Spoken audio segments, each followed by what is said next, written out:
दूसरे चरण में इतने मृत्यु हो रहे हैं, उसका एक कारण यह है कि पिछले एक साल में लोगों की इम्यूनिटी कम हो गई है। तो एक साल जो आदमी घर पे बैठे रहे, उसकी वजह से सूर्य का प्रकाश उन्हें कम मिला। लॉकडाउन नहीं होना चाहिए, लेकिन कोरोना फर्जी है, ये बात भी गलत है। कोरोना से मृत्यु होने की संभावना कम थी, इसलिए लॉकडाउन नहीं डाला जाना चाहिए। सरकार वैक्सीन थोपने की कोशिश कर रही है, वो गलत है। लेकिन सरकार वैक्सीन दे रही है तो वो गलत नहीं है, क्योंकि वो आदमी की मर्जी है, उसको लेनी है तो ले। भारत में जितना ऑक्सीजन बनता है, उसका सिर्फ 1% अस्पताल में यूज होता है। नमस्कार, आदाब दोस्तों, हिंद वॉइस में आपका स्वागत है। मैं हूं इकराम। हमारे साथ हैं राहुल मेहता जी, जो इंजीनियर हैं और आईआईटी से पास आउट हैं, यानी कि आप समझिए भारतीय प्रौद्योगिकी संस्थान जो है उससे पास आउट हैं। और पहले भी हमने इनसे कई बार खबरें की हैं इनके साथ में, ईवीएम को लेकर उन्होंने पहले खुलासा किया था। लेकिन आज का मुद्दा हमारा ईवीएम नहीं है। आज हम बात करेंगे कि कोरोना के इस सेकंड वेव में, यानी कि दूसरे दौर में जो इतनी ज्यादा मौत हुई है, इसका अचानक ये हुआ क्यों, इसकी वजह क्या है। तो सर, मैं चाहता हूं, क्योंकि आप रिसर्च रखते हैं इन सारी चीजों पर, हाँ। तो दर्शकों को बड़े आसानी शब्दों में समझाए कि ये हुआ क्यों अचानक।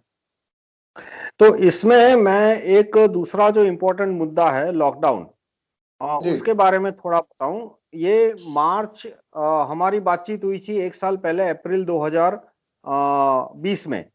तो जी उस जी समय भी मैंने यही सुझाव दिया था, और इस पे मैं एक आंदोलन भी खड़ा कर रहा हूं, करने की कोशिश कर रहा हूं, कि हमें नागरिकों को प्रधानमंत्री पर यह दबाव डालना चाहिए, प्रधानमंत्री और मुख्यमंत्रियों पर, कि वो एक एसएमएस सर्वर खड़ा करे, जिसपे हम्म, भारत का कोई भी नागरिक एसएमएस भेज सके, कंटिन्यू लॉकडाउन या एंड लॉकडाउन। यानी कि वो चाहता, नागरिक क्या चाहता है, कि लॉकडाउन चालू रखना चाहिए या लॉकडाउन खत्म करना चाहिए। जैसे मेरा एसएमएस होगा and lockdown, totally restore 2019 status, मतलब जो 2019 में था। और हर जी एक नागरिक, जरूरी नहीं है, हो सकता है मेरा एंड लॉकडाउन हो, आपका कंटिन्यू लॉकडाउन हो, आप भी भारत के नागरिक हो, आप भी, आपका भी एक वोट है, मेरा भी एक वोट है।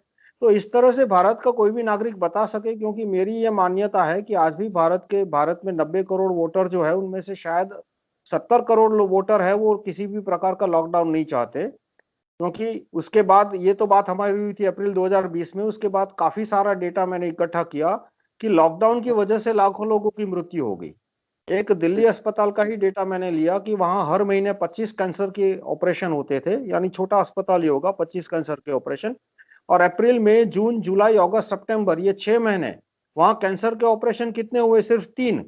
और अप्रैल मई जून जुलाई, ये 4 महीने तो एक भी कैंसर का ऑपरेशन नहीं हुआ। तो जी उसका मतलब कि जो 150 कैंसर के पेशेंट का ऑपरेशन होना चाहिए था 6 महीने की जी उस ड्यूरेशन में, अप्रैल 2020 की बात कर रहा हूं, अप्रैल मई जून जुलाई 2020 की, एक भी जी कैंसर जी का ऑपरेशन नहीं।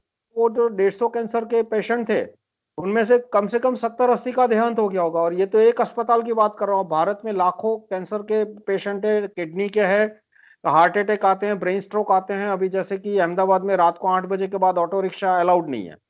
तो किसी को यदि हार्ट अटैक आता है, तो एम्बुलेंस है वो इतनी, मतलब तादाद नहीं है इतनी कि एम्बुलेंस है वो हमेशा पहुंच पाए। तो ऑटो वाला आता नहीं है कि भाई पूरे 8 बजे के बाद में जाऊंगा तो अरेस्ट हो जाऊंगा। तो बहुत सारे लोगों का डेथ हो गया इस वजह से। तो एक बड़ा मुद्दा जो है लॉकडाउन का, उस पे हर एक आदमी को, पीएम को, सीएम को पोस्ट कार्ड आज ही भेज देना चाहिए कि वो क्या चाहता है, लॉकडाउन खत्म हो या बंद हो। अब दूसरा, कोरोना के बारे में जो मृत्यु हुई है, जो लोग कहते हैं कि कोरोना एकदम फर्जी है, मैं बिल्कुल उनकी बात से एग्री नहीं होता। लॉकडाउन नहीं होना चाहिए, लेकिन कोरोना फर्जी है, ये बात भी गलत है। जैसे कि एक आंकड़ा जो मैं सबको बोलता हूं, कि इंग्लैंड में हर महीने 50,000 लोगों की मृत्यु होती है। आप कोई भी महीना ले लीजिए, जनवरी 2019, जनवरी 2000, अप्रैल 2019, पिछले 5-7 साल से हर महीने वहां करीब करीब 50,000 लोगों का देहांत होता है। तो अप्रैल 2020 में वहां पर 90,000 लोगों का देहांत हुआ, यानी 50,000 से 40,000 ज्यादा, करीब करीब डबल। तो कोई ना कोई बिल्कुल कारण तो रहा होगा। चलो, कोई कहता है कि उनकी हत्या कर दी, तो चलो तुम ये बोल दो कि सरकार ने डेटा ही गलत दिया, पर कोई कोई तो स्टैंड लेना चाहिए ना, जो भी आदमी स्टैंड ले रहा है। तो ये बिल्कुल जो आंकड़ा है, लंदन इंग्लैंड की सरकार ने दिया कि भाई हमारे यहाँ हर महीने करीब 50,000 लोगों का देहांत होता था, लेकिन अप्रैल 2020 में, यानी कि पिछले साल, एक साल पहले, वहां 90,000 लोगों का देहांत हुआ। और उसका मतलब वहां के पे कोई नई चीज आई थी। अब वो क्या नई चीज आई थी, मेरे मानने में वायरस था, कोई और बोले तो उसकी थियरी भी मैं सुनने को तैयार हूं। और फिर जो 40,000 अतिरिक्त मौतें हुई, अब सारे मौतों का स्टडी किया जाए तो कुछ कुछ डेटा अब आ रहा है कुछ कुछ डेटा तो मई अप्रैल में आ गया था कि जैसे अधिकतर लोग उनमें से 80 साल के 70 साल के ऊपर के थे, फिर जी उनमें भी उनको पहले से कुछ ना कुछ प्रॉब्लम थी, हाइपर डायबिटीज था, उनको किसी को लंग्स की बीमारी थी, किसी का हार्ट सर्जरी हो चुकी थी। फिर एक और आंकड़ा आजकल आ रहा है कि उन 40,000 में से करीब कर 10,000 से 20,000, ये एग्जैक्ट आंकड़ा अभी तक नहीं आया, वो ऑर्गन ट्रांसप्लांट के पेशेंट थे। ऑर्गन ट्रांसप्लांट यानी कि उनके शरीर में किसी और की किडनी या किसी और का लीवर था, वो ट्रांसप्लांट करके लगाया गया था। तो ऐसे पेशेंट की मरने की संभावना क्यों बढ़ जाती है महामारियों में? क्योंकि जब मान लो किसी के शरीर में किसी दूसरे व्यक्ति की किडनी का ट्रांसप्लांट किया गया हो, तो जी रिसीवर जो है उसका शरीर उसको फॉरेन बॉडी समझकर उसको इम्यून सिस्टम में उसको ऑर्गन को खत्म करने की कोशिश करता है।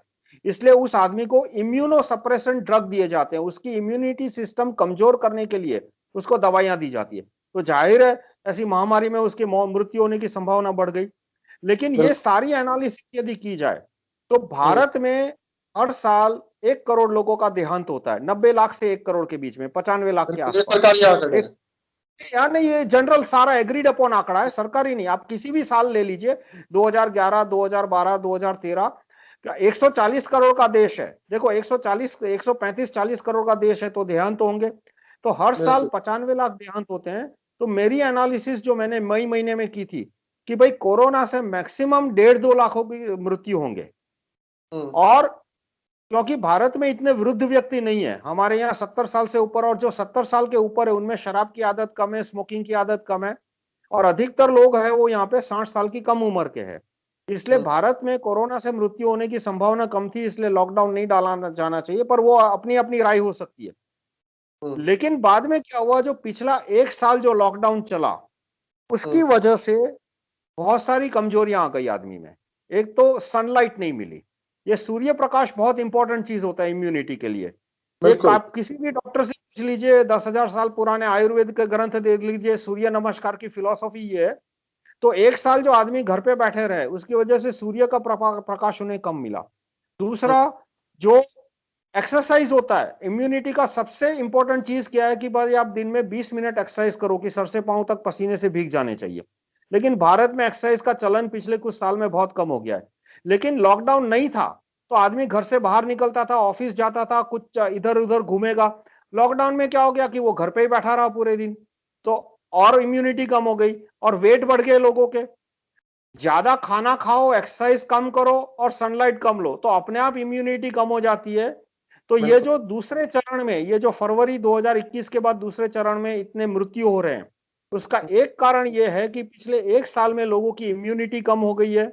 इम्यूनिटी कम हो गई है क्योंकि वो सूर्य प्रकाश उनको कम मिला, उनको ये उनका भोजन बढ़ गया, उनका वेट बढ़ गया। दूसरा एक फैक्टर है फाइनेंशियल टेंशन और घरेलू झगड़े। ये जी ये ये है ना, कोई डॉक्टर सीधा एक्सेप्ट नहीं करेगा क्योंकि मेडिकल साइंस में इसका स्टडी नहीं होता।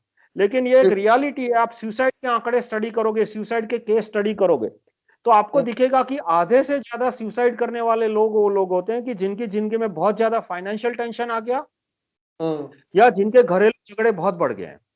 जी तो जी। जो 6 महीने लोगों को जबरदस्ती घर पे बिठाया रखा, उसमें बहुत हम्म। सारे लोगों के घरेलू झगड़ू बहुत ही बढ़ गए हैं और जी उसकी वजह से उनकी इम्यूनिटी पावर शक्ति कम हो गई। फिर फाइनेंशियल टेंशन कि पूरा साल किसी की फैक्ट्री बंद रही, सब पे कर्जा बढ़ गया। तो ये जो सारे फैक्टर है जिसकी वजह से इम्यूनिटी कम हो गई।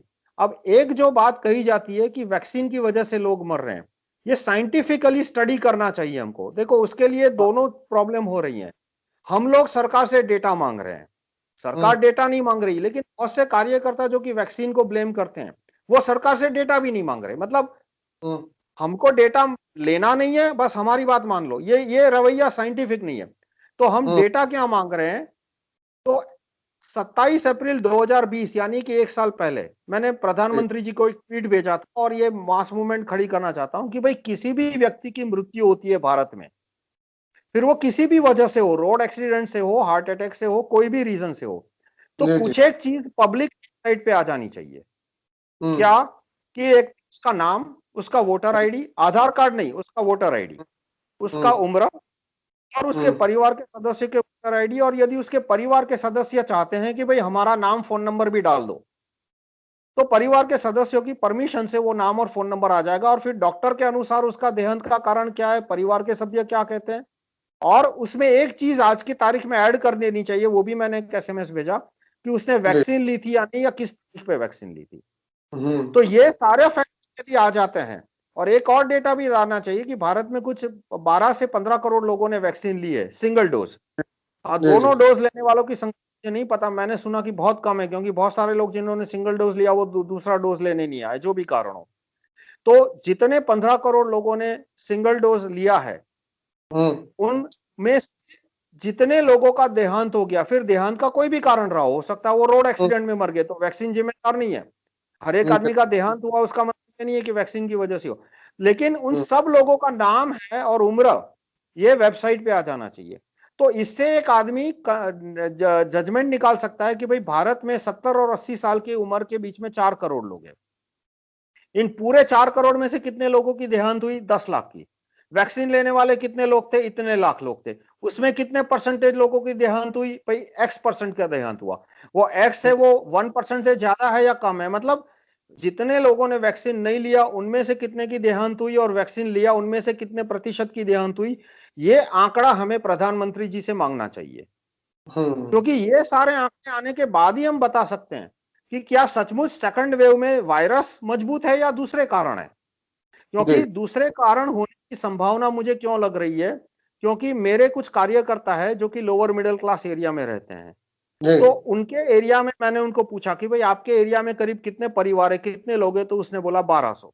मैंने हम्म। कहा एक भी वहां पे कोरोना से डेथ हुई? तो उसने बोला डेथ छोड़ दो, यहाँ पे कोरोना का एक सीरियस केस भी नहीं है। अच्छा। तो 1200 लोगों की बस्ती अहमदाबाद में है, उसी अहमदाबाद में जहां पे कुछ एक लोकालिटी है जहां पे एक दो लोगों के मतलब, दूसरी आप 1000 लोगों की लोकालिटी लोगे upper middle class upper class की, तो वहां पे एक दो लोगों की डेथ हो गई है और 50 लोग ऑक्सीजन पे है। और जी दूसरी जी। तरफ वही उसके पास में लोअर मिडिल क्लास एरिया है उसी अहमदाबाद में, वहां पे बिल्कुल। 1200 लोग में एक आदमी नहीं बोलता कि मुझे ऑक्सीजन चाहिए। और हम्म। किसी का, और मैंने बोला कि कोरोना के केस कितने हैं, तो उसने बोला कि 30-40 केस। वो क्यों? क्योंकि जबरदस्ती उनकी टेस्टिंग की गई, और हम्म। इसलिए की टेस्टिंग की। और वो जो 30 लोग हैं वो तो कहते हैं कि हमको कोई दवाई लेनी है नहीं, हमको कोई तकलीफ नहीं है, खांसी थोड़ी सर्दी खांसी तो क्या हर मौसम में होती रहती है आदमी को। तो इस तरह से देखे तो अहमदाबाद में और बॉम्बे में भी मुझे यही मिला कि बहुत हम्म। सारी लोअर क्लास लोकालिटीज है, वहां हम्म। पे सेकंड वेव में उनको खांसी के सिवा कुछ नहीं हो रहा। तो ऐसी क्या बात है कि वायरस है? वायरस कोई नक्सलवादी तो है नहीं कि अमीर को जाके ही मारेगा गरीब को नहीं मारेगा, ये उपमा भी गलत है। तो बिल्कुल। का मतलब कि जो फ्लैट वगैरह में रहते थे उन लोगों की मेरे ख्याल से इम्यूनिटी कम हो गई है पिछले एक साल में, क्योंकि वायरस, यदि हम कहें कि वायरस मजबूत हो गया है, तो हम्म। वायरस को तो हर एक लोकेलिटी में जाके लोगों को मारना चाहिए था। अब बिल्कुल। दूसरी बात आती है कि अब इसको अन्यथा मत लीजिएगा, मैं कॉम्युनल आदमी नहीं हूं, आपको मैं मेरा बिल्कुल। डायलॉग सुन के कुछ अड़चन होगी। मैंने अहमदाबाद में मुझे जो इंफॉर्मेशन मिली कि हम्म। हिंदू में मृत्यु की संख्या बढ़ गई है, स्मशानों अच्छा। में ज्यादा डेड आ रहे हैं पिछले 2 साल के मुकाबले, अप्रैल 2019 के मुकाबले। हम्म। लेकिन कब्रस्तान में आंकड़ा नहीं बढ़ा है। अच्छा। मुस्लिमों में उतनी वृद्धि हो रही है जितनी अप्रैल 2019 में हुई थी। अप्रैल 2020 में थोड़ी बढ़ी थी, और ये अप्रैल गुजरात का 2000 आंकड़ा है या पूरे इंडिया का बता रहे हैं? अहमदाबाद का।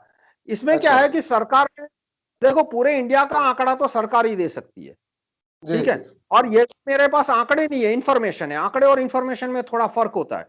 बिल्कुल। इंफॉर्मेशन यानी मैंने लोगों से प्रत्यक्ष मिलकर पूछा कि भाई आपके यहाँ क्या देहांत बढ़े हैं कब्रस्तान में? कुछ लोगों ने, इंचार्ज ने बोला, तो इंचार्ज वालों ने मुझे बोला कि देखो आंकड़े तो मैं सरकार को ही दूंगा, आपको नहीं दे सकता, या तो आप ऑफिशियल कॉपी लेके आओ, क्योंकि फिर उनपे इंक्वायरी आ जाती है और उनको प्रॉब्लम हो जाता है। और उसने बोला कि मेरा नाम मत कोट करना।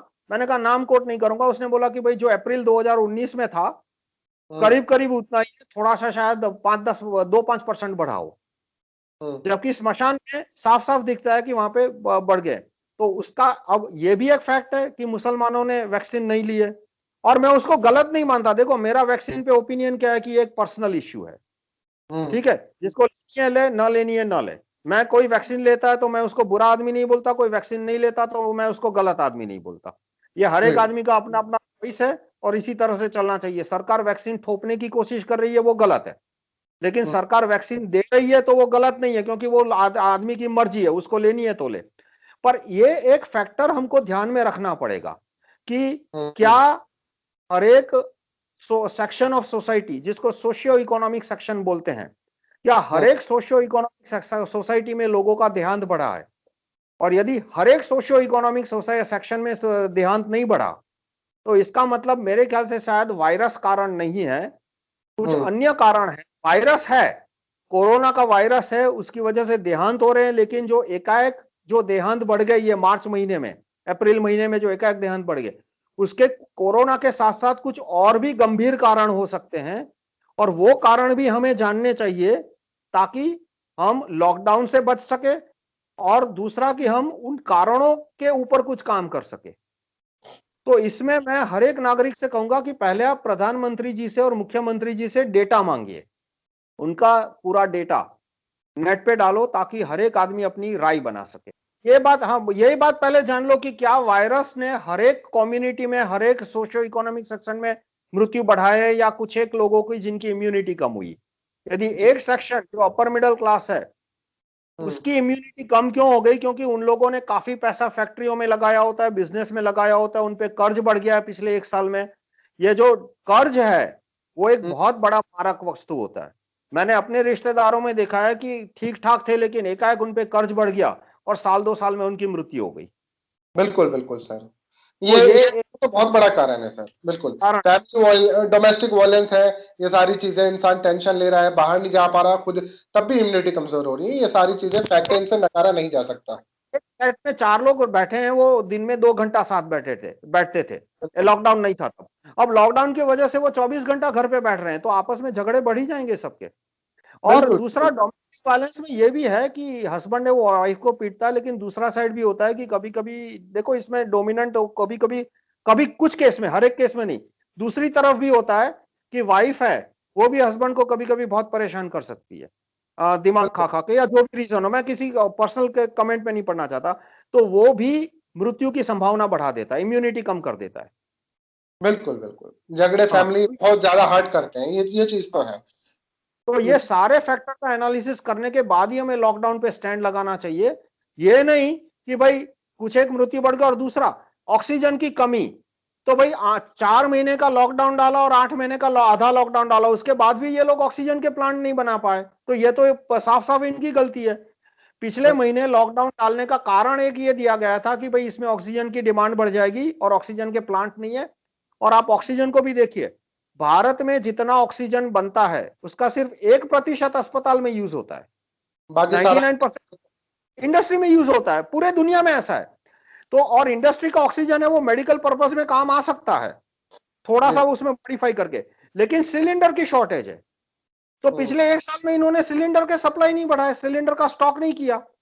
जो इंडस्ट्रियल सिलेंडर होता है वो मेडिकल में यूज नहीं हो सकता, क्योंकि उसमें बहुत सारे इंप्योरिटीज होती है। लेकिन यदि मेडिकल सिलेंडर बना के रखे होते तो ये ऑक्सीजन की शॉर्टेज होती नहीं। तो अभी बहुत सारे लोगों का जो देहांत हुआ वो इसकी वजह से, वो ऑक्सीजन शॉर्टेज। और एक तो मैंने मिस क्लासिफिकेशन नोट किया कि बहुत सारे लोगों को पैनिक अटैक हुआ था। और किसी तरह से वो कोरोना क्लासिफाई कैसे हो गया कि पैनिक अटैक में आदमी को सांस लेने में कमजोरी होती है, लेकिन जब उसका सीटी स्कैन किया तो देखा लंग में कोई इंफेक्शन नहीं है। फिर आरटीपीसीआर टेस्ट किया तो साइकिल 30-31 पे पॉजिटिव आया। तो अब 30-31 पे तो कुछ भी पॉजिटिव आ जाता है आजकल। तो केस में जो पैनिक अटैक था, साइकोलॉजिकल रीजन जो हुआ, वो कोरोना में क्लासिफाई हो गया और फिर कोरोना की दवाइयां शुरू हो गई। तो ये सब एक पूरी एनालिसिस हम कार्यकर्ताओं को कर लेनी चाहिए और फिर उसको लॉकडाउन के ऊपर स्टैंड बनाना चाहिए। बहुत बहुत शुक्रिया सर, आपने सारी चीजें बताई हैं, और मैं आपसे अगले एपिसोड में जरूर बात करूंगा इसको लेकर। फिलहाल क्योंकि काफी लंबा हो जाएगा, नहीं तो हम दोबारा से फिर से इस पर आगे आने वाले दिनों में करेंगे। और ये फिलहाल जनता पे छोड़ते हैं कि उनकी अपनी क्या राय है, वो कमेंट कर सकते हैं, और इस वीडियो को आप ज्यादा से ज्यादा प्रधानमंत्री को जरूर भेजनी चाहिए। बहुत बहुत शुक्रिया राहुल मेहता जी, जो हमारे साथ अहमदाबाद गुजरात से जुड़े हुए थे। और गुजरात में इस वक्त आपको पता है कोरोना को लेकर कितना हाहाकार मचा हुआ है, लेकिन उसके बावजूद भी इन्होंने हमें असली रिपोर्ट दी है, जो ग्राउंड रिपोर्ट वहां पर चल रही है, ग्राउंड रिपोर्ट। तो फिर किसी और एपिसोड में आपसे मुलाकात करेंगे, फिलहाल इजाजत दीजिए।